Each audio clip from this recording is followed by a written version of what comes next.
그런 리스크를 내가 감내할 수 있는지 판단을 하고 창업을 진행해야 되는 게 맞는 거고요. 아니다, 나는 그럼에도 불구하고 창업을 해야겠다, 근데 리스크는 싫다, 그러면 1억에서 한 2억 정도 요 사이로 창업이 가능한 업종을 찾아보시면 됩니다.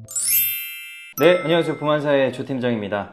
PC방을 창업한 지 2년 정도 됐는데 남는 게 없다고 느끼는 분들이 있을 겁니다. 그리고 2년 정도 장사를 하고 폐업을 하신 분도 있을 거고, 폐업까지는 아니지만 헐값에 가게를 내놓으신 분도 있을 겁니다. 이분들은 공통적으로 지금 무슨 얘기를 하냐, PC방은 창업하고 2년이 지나도 통장에 남는 돈이 없다, 이렇게 얘기를 합니다. 아니, 누구는 벌었다 그러고 누구는 돈을 못 번다 그러고, 이거 대체 누구 말이 맞는 걸까요? 오늘은 PC방 창업 후 2년이 지나면 진짜로 돈이 안 남는 건지 요거 한번 파헤쳐 보도록 하겠습니다.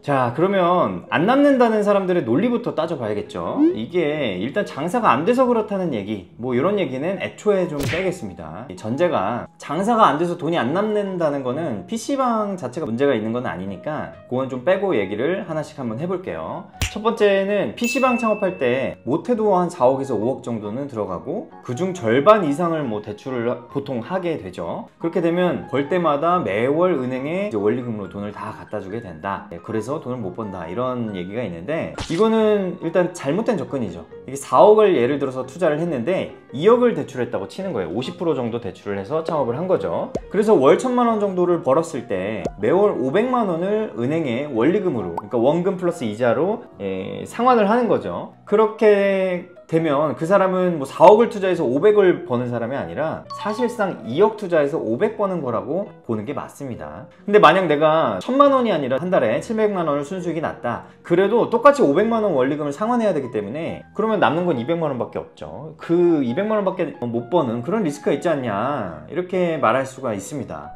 그러나 이 대출은 처음부터 그런 리스크를 감내 가능한 선에서 해야 되는 거고요. 이 대출이 아니면 아예 창업을 못했죠. 그렇기 때문에 애초에 500만 원이 아니라 200만 원도 못 벌었을 겁니다. 창업을 못했기 때문에. 게다가 이제 대출 상환이 끝나면 이제 500만 벌던 게 아니라 원리금 상환했던 그 수익까지 다 나의 수익이 되는 거기 때문에 뭐 얻는 게 있으면 잃는 것도 있는 법이고 일장일단이 있는 겁니다. 그래서 그런 리스크를 내가 감내할 수 있는지 없는지 판단을 하고 창업을 진행해야 되는 게 맞는 거고요. 제가 이제 그 리스크를 줄이려면 현금 비율을 늘리라고 했던 거였고, 어쩔 수 없이 뭐 대출량이 조금 많아진다 그러면 PC담보대출이 조금 이자가 비싸니까 PC담보대출보다는 원리금 상환 그 부담이 좀 적은 부동산 담보대출이나 이자만 내는 신용대출 정도를 활용하는 것이 유리할 수 있습니다. 그것도 여건이 안 된다 그러면 뭐 리스크를 감내하던지 아니면 창업을 연기하고 현금 확보를 더 하던지 해야겠죠. 아니다, 나는 그럼에도 불구하고 창업을 해야겠다, 근데 리스크는 싫다, 그러면 이 보증금을 포함해서 1억에서 한 2억 정도 요 사이로 창업이 가능한 업종을 찾아보시면 됩니다. 왜 꼭 PC방이어야 되죠?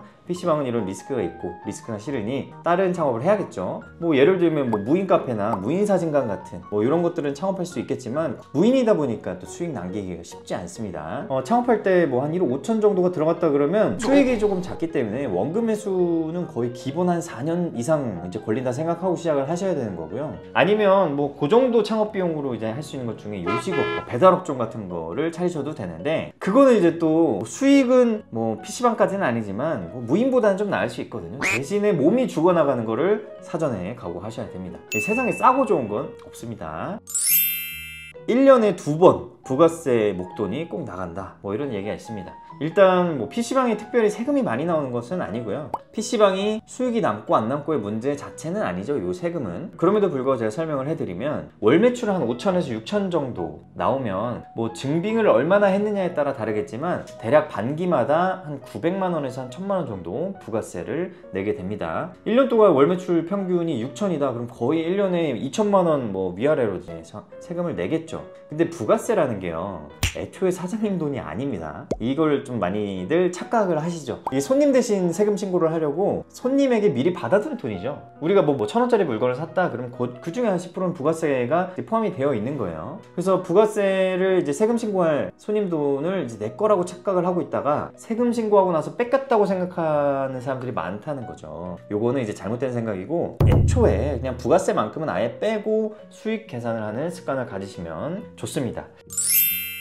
자, 다음은 2, 3년 정도 지나서 원금 회수를 했다 치더라도 이제 돈 벌기 시작하는데, 이거 이제 시설은 노후화돼서 고장나기 시작하고 그때 돼서 막 경쟁 PC방 보조원 사양으로 들어온다. 그러면 그때 이제 벌어놓은 몇 천만 원으로 내가 이제 재투자를 할지, 매장을 헐값에 매도할지, 뭐 이런 걸 결정하게 된다. 그래서 결국에 남는 돈이 없다. 뭐 이런 얘기를 또 합니다. 자, 이제 2, 3년 뒤에 원금 회수도 했겠다. 본격적으로 돈을 벌어보려고 하니까 시설이 노후화가 되고 뭐 고장나기 시작했다고 하는데, 이 말대로라면 2, 3년 동안 시설을 그냥 냅뒀다는 거잖아요. 하루에도 수백 명이 왔다 갔다 하는 장소고 손님들이 사용하는 건 죄다 소모품입니다. 이 시설업의 숙명은 시설 관리죠. 이 뭐 호텔이 됐든 뭐 헬스장이 됐든 당구장이 됐든 모든 시설업은 뭐 2년이 지나고 3년이 지나도 새 매장 같이 유지하는 게 핵심 포인트입니다. 근데 마치 뭐 2, 3년 뒤에 내가 딱 점검을 해보니 노후화 됐더라, 고장난 게 많아서 손님이 뭐 빠지기 시작하더라,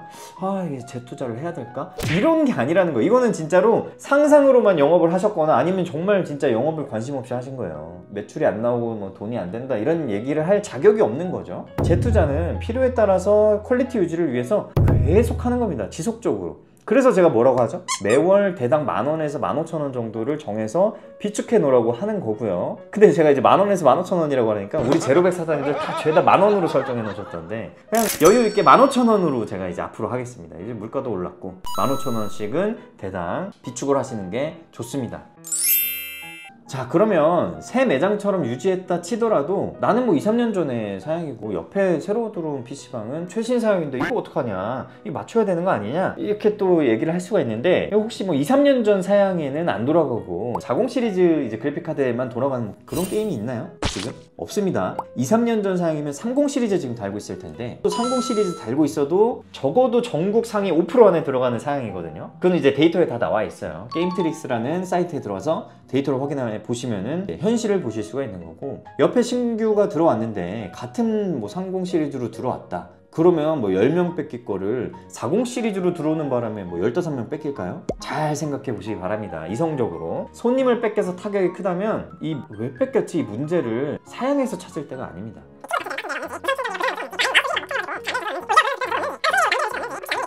아니면 뭐 단골 손님이 또 와야 될 이유를 내가 어떤 걸 주고 있는지 자신을 좀 돌아봐야죠. 매장을 돌아보고. 그런 활동 없이는 가장 쉬워 보이고 자기가 할 수 있다고 생각하는 게 이제 돈 쓰는 밖에 없어요. 이렇게 해서는 문제 해결도 안 되고 돈만 버리는 겁니다. 그래서 좀 다시 돌이켜보는 시간을 가지시면 좋을 것 같고요. 이게 이런 분들이 있어요. 그래서 버는 족족 다 써버려 놓고는 이거 2년 동안 이거 쌓인 돈이 없네. 돈 관리 능력을 이제 올릴 수 있도록 통장을 5개로 나누시는 거를 추천을 드립니다. 잠깐! 예비 창업자라면 누구나 제로백 사장님들과 소통할 수 있는 카페 게시판을 운영하고 있습니다. 궁금하시거나 고민되는 부분이 있다면 언제든 물어봐 주세요. 카페로 들어오는 방법은 네이버 카페에 PC방이라고 치면 제로백 PC방 사장님 광장이라는 카페를 보실 수 있습니다. 감사합니다.